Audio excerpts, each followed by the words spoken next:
누가복음 9장 28절에서 36절 말씀입니다. 누가복음 9장 28절에서 36절 말씀입니다. 우리 교독하시고 마지막 36절 말씀은 함께 읽겠습니다. 제가 먼저 읽겠습니다. 이 말씀을 하신 후 8일쯤 되어 예수께서 베드로와 요한과 야고보를 데리고 기도하시러 산에 올라가사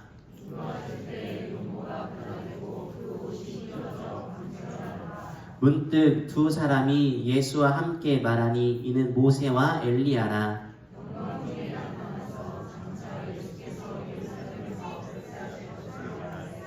베드로와 및 함께 있는 자들이 깊이 졸다가 온전히 깨어나 예수의 영광과 및 함께 선 두 사람을 보더니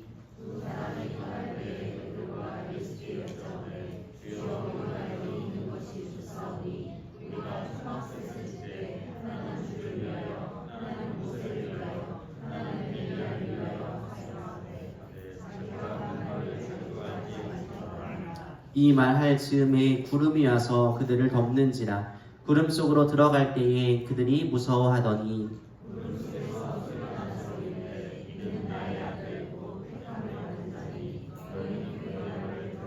함께 읽겠습니다. 소리가 그침에 오직 예수만 보이더라. 제자들이 잠잠하여 그 본 것을 무엇이든지 그때에는 아무에게도 이르지 아니하니라. 아멘. 신앙으로 고백합니다. 주께서 오셨습니다. 성령께서 임하십니다. 아멘. 3월 첫 주인데 아까도 축복한 것처럼 3월 한 달 여러분 행복하시고 또 건강하시고 하나님의 은혜 가득하시기를 간절히 축복합니다. 여러분 드라마나 영화 좋아하십니까? 사실 우리 별빛교회 성도들은 성경, 오직 말씀, 기도만 하시기 때문에 드라마나 영화가 뭐인지 전혀 모르시죠? 요새 드라마나 영화에 꼭 공통적으로 등장하는 내용이 있어요. 바로 힘숨찐이라고 합니다. 잘 모르시죠? 힘숨찐인데요.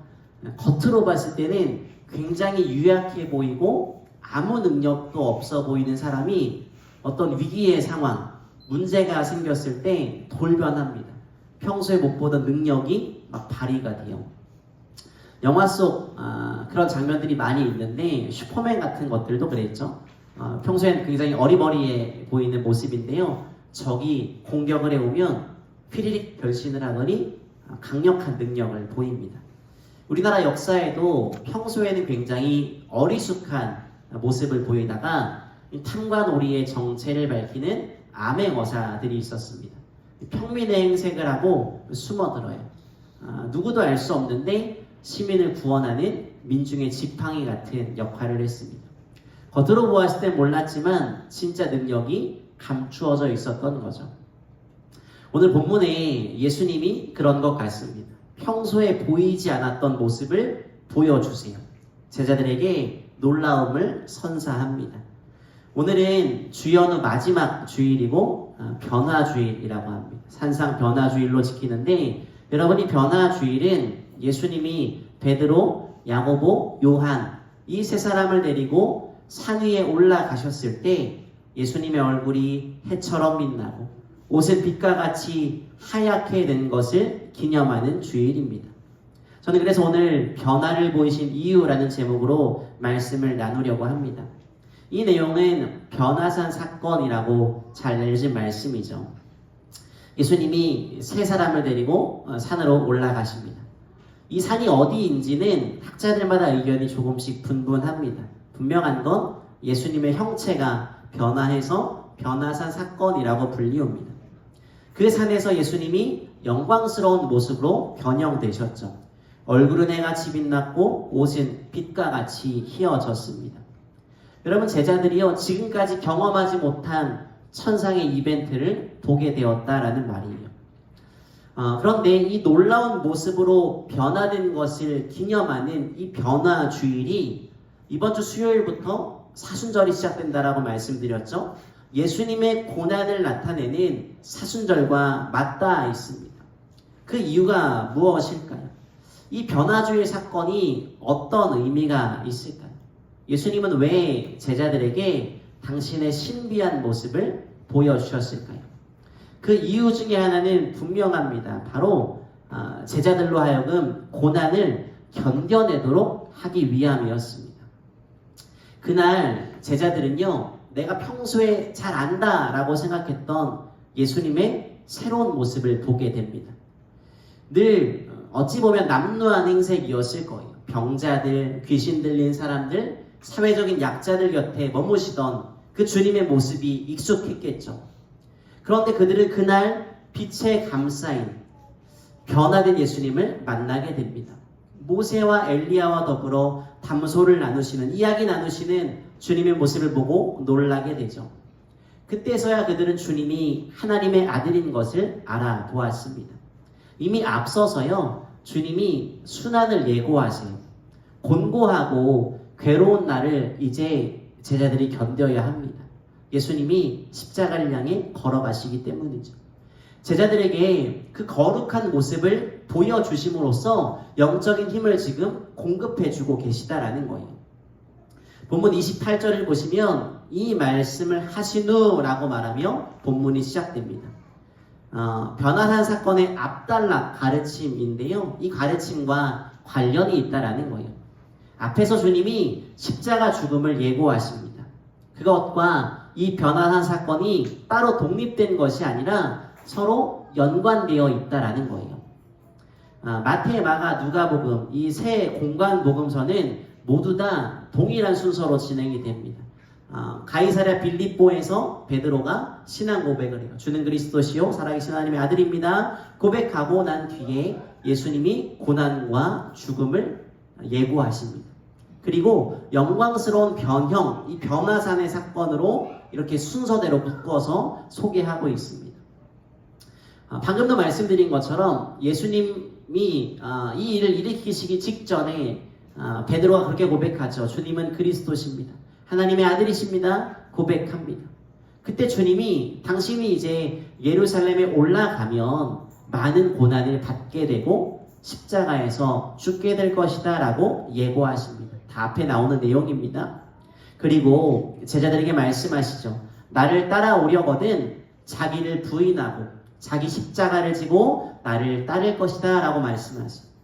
여러분, 이 일이 있고 난 다음이에요. 이 일이 있고 난 다음에 높은 산으로 사람들을 데려가십니다. 제자들 앞에서 영광스러운 모습으로 변형되세요. 예수님이 하나님의 아들이시고 하나님이 세상에 보내신 구원자라는 것을 확증하신 사건입니다. 슈바이처 박사라는 사람이 이 구절을 이렇게 표현했어요. 예수님이 변형되신 것은 고난, 순환의 예고에 대한 하나님의 응답이다 라고 말이에요. 그러니까 오늘 이 변화산의 사건은요, 고난과 떼어놓을 수 없는 사건이란 뜻입니다. 고난을 앞에 두고 주님이 이전에는 보인 적이 없는 영광스러운 모습으로 변형되셨습니다. 여러분, 주님이 어떻게 변형되셨습니까? 예수님의 얼굴이 해같이 빛났고 그의 옷이 빛과 같이 희어졌습니다. 마치 앞서 구약 성경에 모세가 시내산에서 내려올 때 그의 얼굴에 광채가 났죠. 그것이 생각이 납니다. 예수님은 모세와 비교도 안 될 정도로 그의 얼굴이 해같이 빛났습니다. 이 주님의 모습은 아까도 말씀드린 것처럼 제자들이 과거에 경험해보지 못했던 영광스러운 모습이었습니다. 보다 더 결정적인 것은 빛난 구름이 그들을 덮으며 구름 속에서 소리가 나죠. 35절은 이렇게 말합니다. 구름 속에서 소리가 나서 이르되 이는 나의 아들 곧 택함을 받은 자니 너희는 그의 말을 들으라 라고 되어 있습니다. 알고 계신 것처럼 구름은 하나님의 임재, 하나님의 영광을 상징합니다. 성경에 보면 하나님이 현현하실 때 언제나 구름이 동반됩니다. 여기서도 구름이 등장하고 있죠. 구름이 이들을 덮고 구름 속에서 음성이 들렸습니다. 여러분, 이 말씀은요, 예수님이 공생의 사역을 시작하실 때 세례 요한에게 세례를 받으시죠. 그리고 물 위에 이렇게 올라오실 때 들린 그런 소리였습니다. 여러분, 이 음성이 들렸다라는 것은 이제 예수님의 사역이 마지막을 향해, 절정을 향해 가고 있다라는 것입니다. 무슨 말입니까? 예수님이 하나님의 아들이라는 것을 하늘 음성으로 확증시켜 주셨다라는 것입니다. 여러분, 제자들은 그 산에서 비로소 예수님이 누구신지 예수님의 실체를 보게 되었습니다. 나중에 베드로가요, 이날의 이 사건의 감격과 영광을 잊지 못하고 이렇게 고백합니다. 베드로후서 1장 16절부터 18절인데요. 제가 읽어드릴게요. 우리는 그의 크신 위엄을 친히 본 자라. 지극히 큰 영광 중에서 이러한 소리가 그에게 나기를, 이는 내 사랑하는 아들이요 내 기뻐하는 자라 하실 때에 그가 하나님 아버지께 존귀와 영광을 받으셨느니라. 이 소리는 우리가 그와 함께 거룩한 산에 있을 때에 하늘로부터 난 것을 들은 것이라 라고 되어 있습니다. 여러분 보세요. 베드로가 그 산에서 보았던 예수님에 대해 그의 크신 위엄, 지극히 큰 영광, 존귀와 영광이란 말로 표현하고 있습니다. 그날 그 산 꼭대기에서 예수님을 하나님의 아들로 정확하게 만난 것입니다. 여러분, 이 경험이 베드로의 삶에서 잊을 수 없는 사건이었습니다. 이 경험이 베드로로 하여금 온갖 고난과 핍박과 어려움을 이기고 심지어 나중에요, 예수를 위해 거꾸로 십자가에 매달려 죽는 순교를 할 수 있도록 이끌었다라는 거예요. 아까 말씀드린 것처럼 변화산 사건은요, 예수님의 죽으심과 연관이 되어 있습니다. 그 일을 앞둔 제자들에게 용기를 주기 위함이라고 말씀드렸죠. 베드로가요, 이 사건 이후에 용기가 생깁니다. 하나님의 아들 예수 그리스도시구나 라는 것을 기억하며 순교의 자리로 나아가게 됩니다. 담대함이 생긴 거예요. 베드로, 야고보, 요한 이 세 사람은요, 꿈만 같은 경험을 하게 됩니다. 사실 여러분, 우리도 이 꿈만 같은 경험을 한 사람들 아닙니까? 주님을 만난 경험 말입니다. 주님을 나의 구원자로 경험했던 그 고백 말입니다. 여러분, 주님 만나시고 사랑하시며 살고 계시죠? 그 경험 말입니다. 제가 겨우내 몇 교회 집회를 다녀왔죠. 집회에 참석했던 한 아이가 메시지를 보내왔습니다. 목사님, 저는 제 인생에 저를 이렇게 사랑하는 분이 계심이 처음으로 믿어졌습니다. 사실 교회 다닌 지 오래되었고 예수님이 나를 위해 죽으셨다 수없이 들었는데 믿어진 적이 단 한 번도 없습니다. 교회 다니는 것은 그저 친구 때문에 왔을 뿐이고 집에 가면 아픔과 상처가 가득했습니다. 도망치듯 온 곳이 교회였습니다. 그런데 목사님의 삶의 이야기를 들으면서 하나님이 실수가 없으시고 저 같은 사람도 사랑받고 있구나 라는 게 믿어졌고 감사하게 되었습니다. 여전히 저희 집은 아픔이 있습니다. 알코올에 중독된 아버지, 매일같이 다투는 부모님의 소리를 들으며 마음이 많이 어렵습니다. 교회 가는 것을 핍박할 때도 있습니다. 그러나 저는 주님을 만났기 때문에 포기하지 않고 싶습니다. 감사했고 기도해 주세요 라고 메시지를 보내왔습니다. 설교를 잘한 것 같습니다. 여러분, 제자들이요, 예수님의 변화, 영광스러움을 만나게 되었습니다. 우리의 삶에도 이 영광스러운 주님을 만나는 그 경험이 이미 있으셨고 계속 필요하다라는 것입니다. 왜냐하면 주님의 죽으심은 그저 그런 한 명의 죽으심 정도가 아니기 때문입니다. 여러분, 우리가 이 변화한 사건을 보면서 기억하셔야 할 게 있습니다. 바로 예수님의 죽으심, 그 죽으심의 의미입니다. 본문을 보면 예수님이 모세와 엘리야와 함께 영광 중에서 대화를 나누시죠. 여러분, 무슨 대화 하십니까? 31절은 이렇게 말하죠. 영광 중에 나타나서 장차 예수께서 예루살렘에서 별세하실 것을 말할세라고 되어 있습니다. 여러분, 모세와 엘리야 그리고 예수님, 이 세 사람이 나눈 대화의 주제가 뭡니까? 예수님의 별세, 죽으심이었습니다. 십자가 사건에 대해서 이야기를 나누었다라는 말입니다. 여러분, 모세와 엘리야는요, 구약을 대표하는 두 인물이에요. 모세는 율법을 대표하는 인물이고요, 엘리야는 선지자를 대표하는 인물입니다. 그래서 성경을 읽을 때 모세와 선지자의 글이라고 하면 구약 전체를 상징하는 거예요. 여러분, 이 중요한 인물들이 함께 모여서 나누는 대화 보십시오. 바로 예수님의 고난, 그분의 별세, 죽음이었다라는 거예요. 다시 말해서 예루살렘에 올라가셔서 장로들과 대제사장들과 서기관들에게 많은 고난을 받고 죽임을 당하고 3일 만에 살아나야 할 것에 대해서 말씀을 나눈 것입니다.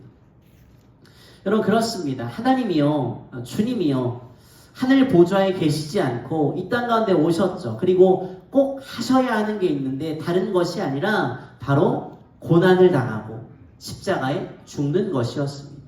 십자가의 죽음과 부활이야말로 예수님이 이 땅에 오신 목적이고 하나님의 뜻이고 구약의 모든 말씀을 성취하는 것이었습니다. 여기 나오는 별세라는 말이 아주 중요합니다. 헬라어로 엑소도스라고 말해요. 들어보셨을 거예요. 아마 출애굽기에서 들어보셨을 겁니다. 여러분, 이 말에는요, 떠나다, 출발하다라는 뜻을 내포하고 있습니다. 여러분, 구약의 출애굽도 엑소도스였어요. 하나님이 이집트에서 이스라엘 민족을 구출해내신 큰 구원의 사건이죠. 이집트에서 노예로 살아갑니다. 지배와 폭정 아래 살던 이스라엘 민족이 이집트를 떠나게 됩니다. 그리고요, 하나님 백성으로서 새로운 출발을 하게 됩니다. 노예에서 떠나서요, 하나님 백성으로 출발하게 되었다라는 말입니다. 그런데 이 출애굽의 사건보다 더 놀라운 것이 바로 예수님의 별세, 엑소도스였습니다. 예수님의 별세는요, 온 인류를 향한 새로운 길이 되었다라는 것입니다. 본디 죄의 종노릇하던 우리에게 죄에서 떠날 수 있게 해주었죠. 구원받은 백성으로 새로운 출발을 할 수 있게 도와주었습니다. 그러니까 예수님의 별세는 단순한 죽음이 아니라 이런 의미가 있는 거예요. 우리에게 새롭고 산 길을 열어주신 통로가 되었다라는 겁니다. 그래서 히브리서 기자는 예수께서 휘장을 뚫고 우리에게 새로운 살 길을 열어주셨습니다. 그런데 그 휘장은 곧 그의 육체입니다 라고 분명히 밝히고 있습니다. 여러분, 우리는요, 예수를 믿었습니다. 예수를 믿죠. 새로운 살 길을 통해 살리심을 받은 자라는 거예요. 죽음에서 떠나게 되었죠. 생명의 출발을 하게 되었습니다.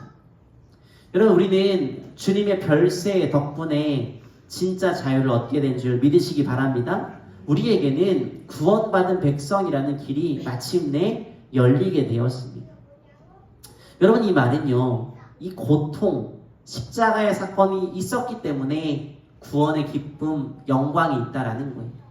예수님이 그래서 십자가의 길을 걸어가신 거예요. 우리에게 영광의 길을 열어주시기 위해서 말입니다. 이 모습은, 예수님의 이 모습은 우리에게도 도전이 됩니다. 사실 십자가라는 것 매우 거리껴지는 것이죠. 그렇기 때문에 십자가를 진다 상상하기도 싫습니다. 그러나 십자가 뒤에 하나님의 영광이 있다라는 것을 확실하게 믿는 사람은 십자가를 피하지 않습니다. 오늘 본문을 보면 제자들이요, 신비한 경험을 한 뒤에 이렇게 반응하죠. 33절 보시면 잘 아시는 말씀이에요. 두 사람이 떠날 때에 베드로가 예수께 여짜오되 주여 우리가 여기 있는 것이 좋사오니 우리가 초막 셋을 짓되 하나는 주를 위하여 하나는 모세를 위하여 하나는 엘리야를 위하여 하사이다 하되 자기가 하는 말을 자기도 알지 못하더라 라고 하지요. 여러분, 사실 베드로의 이 말은 주님이 듣고 싶은 말이 아니었습니다. 대체로 사람들은 교회에서 예배하다가 하나님의 은혜를 경험합니다. 임재를 경험해요. 그러면 그때가 너무 좋아서 교회에 남아 그냥 기도하고 찬송 부르고 싶을 때가 있습니다. 물론 그것도 참 좋은 일인데 결코 그래서만은 안 된다라는 거예요. 그것은 하나님이 원하시는 모습이 아니라는 거죠. 우리는 이 세상 한가운데 살아갑니다. 여기에서 사랑하며 살고 주님의 마음으로 이웃을 섬기고 또 때로는 주님을 위해 십자가를 짊어질 수 있어야 합니다. 하나님이 저와 여러분에게 사명을 주셨습니다. 그리고 사상 가운데 보내셨죠. 악한 이 사단이 지배하는 세상에서 우리는 보내심을 받은 하나님의 파수꾼들이라는 거예요. 여러분, 이 땅에 하나님 나라를 세우는 사명이 십자가를 짊어지는 우리에게 있는 줄 믿으시기 바랍니다. 그래서 세상 가운데 여러분 짊어지기 어려우시겠지만 싫으시겠지만 십자가의 길을 걸어야 합니다. 그래야 영광을 맛보게 됩니다. 얼마 전에 뉴스 보신 분들 아실 텐데요. 마다가스카르라는 나라에서 두 분의 선교사님이 사망하는 일이 벌어졌습니다. 김창렬, 이림은 선교사님들이신데요. 이 사건이 기독교 방송에만 나온 게 아니라 공중파 방송에도 방영이 되었습니다. 현지인 강도들이 2월 21일 날 집으로 들어왔습니다. 그리고 총을 난사해서 두 분의 선교사님이 총을 맞았습니다. 병원으로 급히 이송했는데 이튿날 두 분 다 숨을 거두었다고 합니다. 여러분 강도들이요 훔쳐서 달아난 게 고작 돈 90만 원이래요. 그 90만 원 때문에 두 사람을 죽인 거예요. 뉴스를 보면서 제 마음이 참 속상했던 것은요. 두 분이 관계가 좀 애틋하더라고요. 장인과 사위 사이였어요. 두 분 다 목사님이었고 장인과 사이였는데 장인 목사님이 먼저 은퇴하시고 난 다음에 마다가스카르란 나라에 침술 봉사와 농업 선교를 하겠다고 들어갑니다. 사이 목사님이 장인 목사님 혼자 고생하는 게 안쓰러워서 뒤이어 합류를 한 거예요. 교회 텃밭이 제법 넓었는데 가난한 주민들을 위해 터전으로 내어 주었습니다. 농사도 가르쳐 주었고요. 수익을 얻을 수 있도록 도와주었답니다. 이 선교사님들이 침을 참 잘 놓으셨는데 의료시설이 좋지 않은 나라다 보니까 수십 킬로 떨어진 곳에서도 침을 맞으려고 올 정도였다고 해요. 두 선교사님이 생전에 인터뷰하신 것을 함께 보았습니다. 분명히 고통스럽고 힘든 길입니다. 그러나 그 길을 걸어가신 이유는 분명합니다. 고통스럽고 힘겨운 길이 주님 나라에서 영광을 보게 하리라는 믿음이 있기 때문입니다. 여러분 우리가 이 땅을 발딛고 살아가는 것도 마찬가지입니다. 주님이 우리에게 맡기신 사명의 길을 걸어가야 합니다. 그래야 하나님 허락하신 영광을 볼 수 있다라는 거예요. 여러분 참된 믿음의 사람은요 새롭고 산 길을 열어주신 그 주님을 붙쫓아 살아갑니다. 그것이 때로는 고통스러울지라도 소망을 품고 인내합니다. 지금의 고난보다 장차 받을 영광이 더 크다는 것을 알기 때문입니다. 여러분 예수님처럼 더 큰 영광을 바라보십시오. 십자가를 짊어지시기 바랍니다. 하나님 왜 저에게 이 사람을 사랑하라고 하십니까? 왜 저에게 이 가정과 이 직장과 이런 일을 맡기셨습니까? 하나님이 우리 가운데 사명으로 주신 것입니다. 십자가의 길을 함께 걸어가는 우리가 되기를 간절히 소망합니다. 여러분 다시 말씀드립니다. 믿음의 사람은요 주님을 붙쫓아 살아갑니다. 당장의 십자가가 찾아와도 영광을 바라보며 걸어갑니다. 오늘 말씀 35절 36절 앞부분을 보시면 매우 의미심장한 표현이 나와요. 구름 속에서 소리가 나서 이르되 이는 나의 아들 곧 택함을 받은 자니 너희는 그의 말을 들으라. 소리가 그침에 오직 예수만 보이더라 라고 되어 있죠. 여러분 우리는 여기서 오직 예수만이라는 말씀에 주목해야 합니다. 오직 예수만 보이더라 라는 말씀이요. 구름이 거치니까 모세와 엘리야는 더 이상 보이지 않습니다. 오직 누구만 보입니까? 예수님만 보입니다. 여러분 모세와 엘리야 위대합니다. 그러나 아무리 위대하다 할지라도 그들은 주인공이 아닙니다. 예수님만이 역사의 주인공이시고 인생의 구원자가 되십니다. 그래서 제자들의 눈에 오직 예수님만 보인 것입니다. 여러분 지금도 마찬가지입니다. 우리가 교회에 와서 누구를 보아야 할까요? 예수님을 보셔야 합니다. 그런데 교회에 오면 예수님이 안 보이죠. 건물만 보이고 목사만 보이고 사람이 보입니다. 오늘 설교는 얼마나 잘하나 팔짱을 끼고 눈살을 찌푸리고 보시기도 하고요.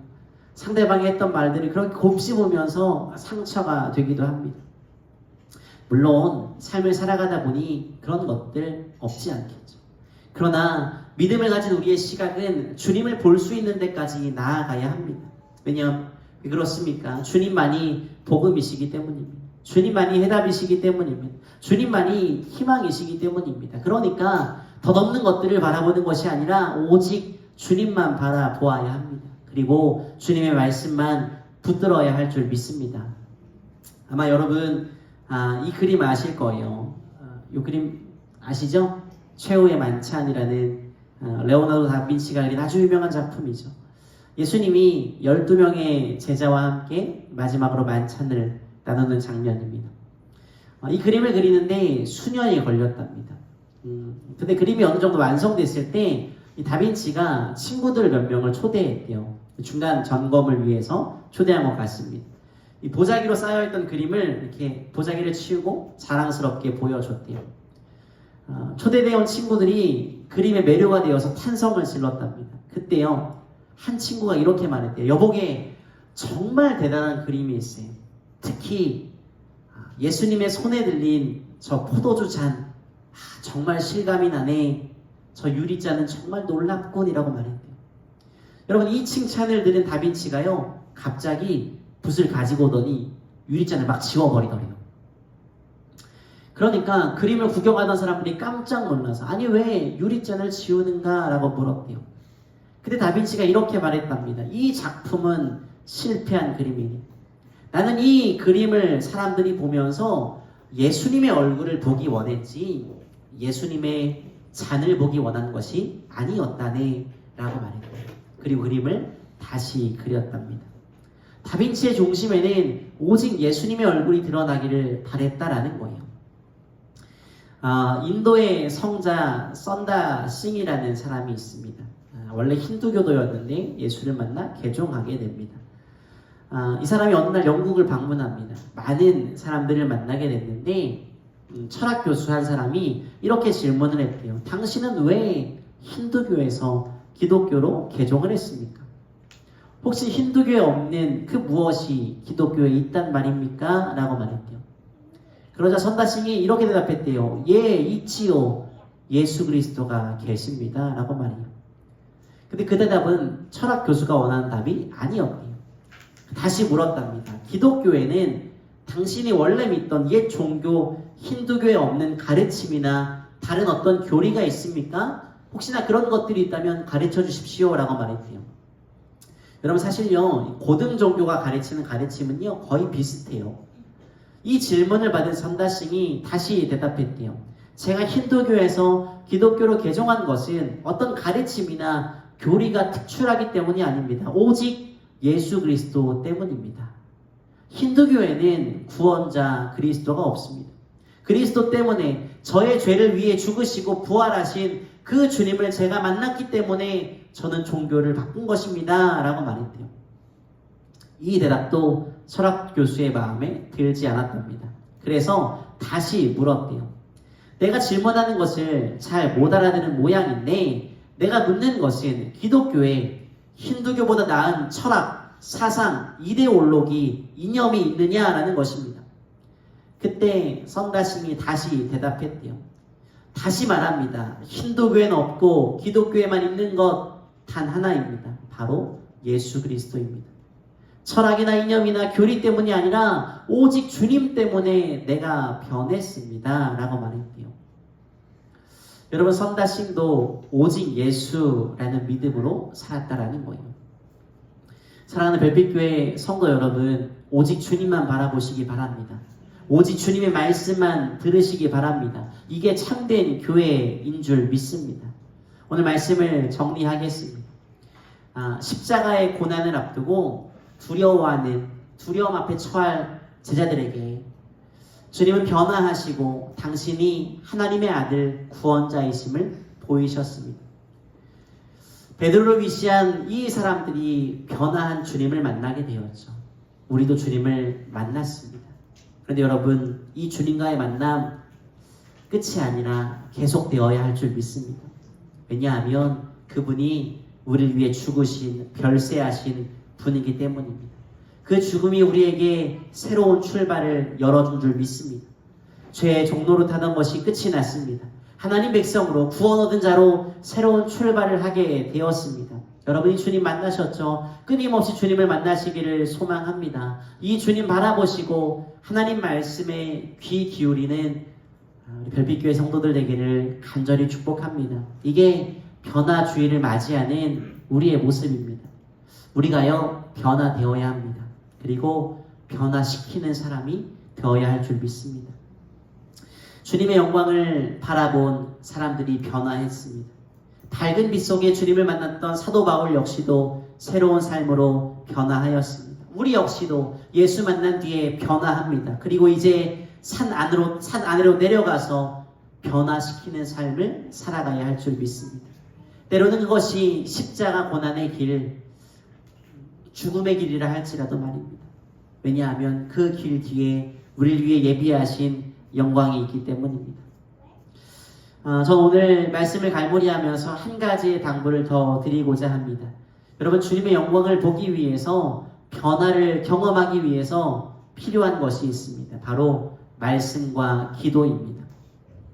말씀과 기도를 통해서 하나님을 대면하는 사람에게 하나님은요, 당신의 영광을 보이십니다. 능력을 주시고요, 사명을 맡기십니다. 사도 바울은 디모데전서 4장 5절에서 하나님의 말씀과 기도로 거룩하여짐이라 라고 말하였습니다.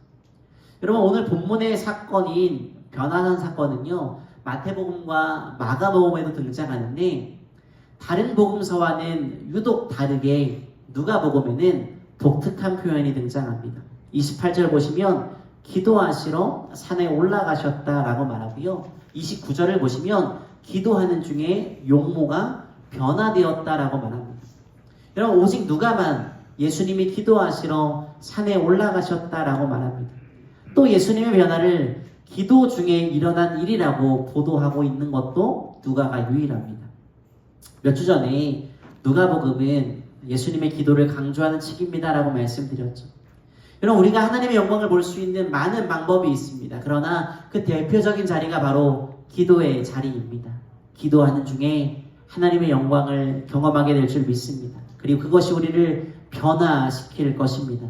그래서 우리는 사순절 특별 새벽 기도로 나아갑니다. 함께 기도하며 하나님의 영광을 많이 경험하시기 바랍니다. 오늘 예수님이 기도하는 중에 변화되셨습니다. 제자들이 하늘의 영광을 맛보았던 것처럼 우리가 기도하며 하나님의 능력을 부여받는 별빛교회 성도들 되기를 간절히 소망하며 축복합니다. 우리 함께 찬양하고 기도하겠습니다. 우리 아까 불렀던 421장 1절 마지막 절 찬양하시고, 하나님 우리를 변화시켜 주시고 또 산 아래로 내려가 변화시키는 삶을 살아갈 수 있도록 도와주옵소서. 이렇게 같이 찬양하고 기도하도록 하겠습니다.